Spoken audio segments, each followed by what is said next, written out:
How to install a track bulb. I took the track fixture off of the track frame so that it would be easier to see. So what you do is be sure you turn the light switch off, turn the power source off, and here you have a silver ring that supports the bulb in place. So what you do is you squeeze it, pull it out, then you take the bulb out and hold the socket with your 2 fingers. Then you twist it counterclockwise.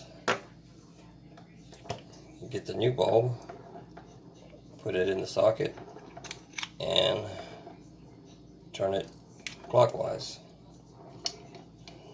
Then you put the bulb back in its frame